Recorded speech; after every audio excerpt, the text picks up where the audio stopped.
That's from the tap water. Well, g'day. Regular subscribers would know that most of my videos are more fun biased, but enough interest has been on this subject lately for me to warrant making an update and hopefully answering a few questions that have been asked of the original video from about 2 years ago now. You'll find a link to that video at the end of this. Now I'm going to play the devil's advocate at the beginning of this video about distilling water, or more specifically fluoride from water. Now we're pretty lucky in the West. There's a fair chance you're watching this from a Western country where getting water is simply the case of turning on a tap or faucet in America. Yes, we are 100% lucky to be able to access water so easily and freely.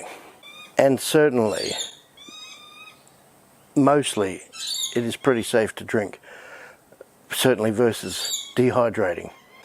With regards to fluoride, and this video is not specifically all about fluoride, where I'll play devil's advocate is I had a friend that's over 70 now and has lived a lot of his life in different countries around the world, Western countries, and consequently has consumed a lot of fluoride. Now he appears to be in pretty good health, so there's that side of things. Now my video about filtering fluoride from water, you'll see that I have a few distillers. Now to answer one question, you can buy these new if you do some research, or you can even find them on eBay for usually under $100. They're a great investment. Look, to be frank, it's a bit of a pain to have to set things up, even though it's not that big a deal to do, but it's certainly not as easy as turning on the tap. It's definitely, in my opinion, worth doing. And even if you don't want to distill water, it's definitely worth having some sort of filtration system. What you need to be aware of, that some people, well, a lot of people aren't aware of, is filtering water does not filter out things like fluoride and other chemicals.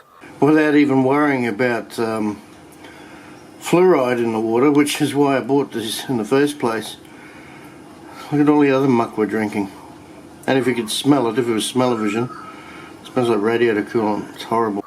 Now you can do some research and find a massive list of what's in your local water. I did, and I was quite surprised, and also I heard that they were going to add arsenic. Yeah. Now don't get me wrong, I understand that we can't just drink water from a reservoir and expect it to be safe. There are bacterial growths and things like that. The question a lot of us have is, why do they need to add so much? You must understand too, briefly on fluoride, there is natural fluoride, and I totally believe that used to be good for your teeth. When I was a kid, I used to take these little, I think they were pink tablets, tiny tablets. We used to take one every night. When I finally went to the dentist recently, at 50 years of age, I'd never had any problems with my teeth, and although sadly I'm a smoker, so yeah, you've got those associated horrible parts. They said what great teeth I had, and they said you must have had fluoride when you were a kid, which I did, but in tablet form. I don't know what year they started adding fluoride in Brisbane, where I live. I don't think it went back that far. What you have to understand about the fluoride that they add to the water now is not natural fluoride. And there's 1,000,001 videos that will explain that, where it comes from. Scraping the inside of fertiliser factory chimney stacks. Yeah, that sounds healthy. But anyway, getting back to the point, yes, use a filter.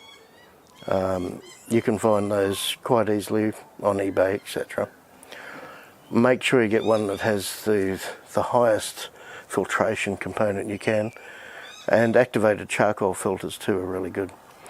But just bear in mind, you will not filter out the chemicals. You will filter out bacteria and other organisms like that usually. So now, something I thought of before I started this video. My mum lived until 6 years ago, to the age of 88. For as long as I can remember, and I don't know if she did this when I was a kid as well, she used to boil water and then put it aside in a jug and drink that water. That's a pretty good thing to do.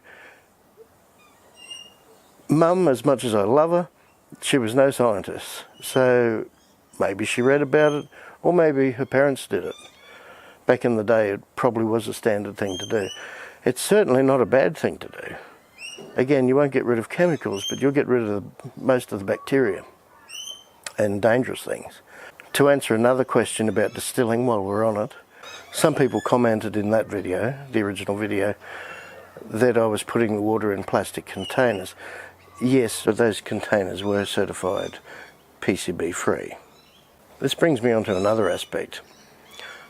All of us like to grab a bottle of cold water from the local service station or garage, where have you, out of the refrigerator. And it's good. You need to stay hydrated. What you need to be aware of, however, is that those bottles, when they get hot in your car, there are chemicals that leach out of those plastic bottles, and this is scientifically proven. And another thing to be aware of, you think, well, it's okay, I'll buy a fresh bottle from the refrigerator in the store or wherever you buy it. When those bottles are transported from where they make the water, they don't refrigerate those trucks.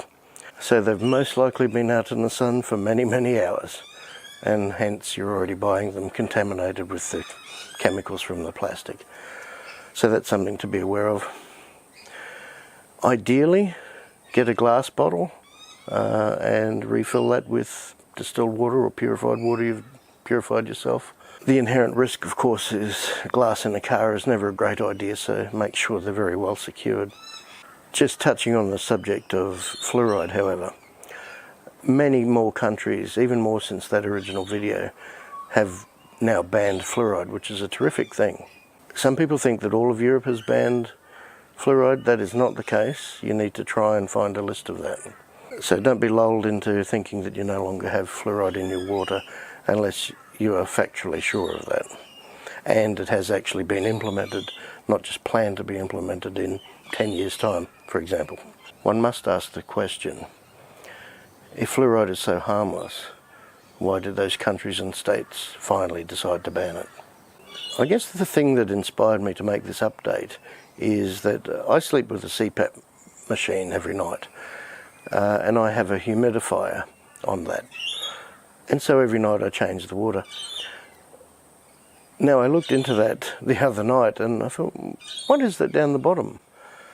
And when I looked, you can see there's a layer of like grey sediment. Now it does scratch off fairly easily, but that just goes to prove the muck in the water that you really don't want to be drinking. I mean, that shouldn't be inside you, let's face it. Look at your electric kettle that you make coffee with.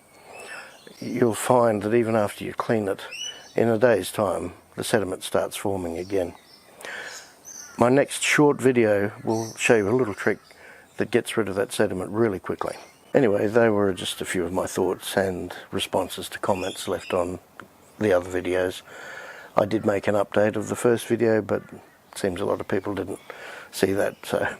And a lot of people too, I must mention, complained about the bird noise in the later part of that video. Those were my pet birds, Bobo and Bird. Well, for those people I say I hope you're happy about criticising that bird noise, because sadly I lost Bird about 6 months ago. Anyway, if you find it interesting, please subscribe and check out the links at the end to the previous videos about fluoride and filtering fluoride out of water. P.S. another little bit of information. Lugol's iodine, of which I've made one video about a great use I found for it in helping get rid of rosacea. Lugol's iodine is the only substance on earth that can get rid of halogens that are already in your body. So it might be worth intaking some of that in water occasionally. Anyway, I hope this helps. Look out for my next video, and shortly I'll get back to making something a bit more light-hearted. See ya.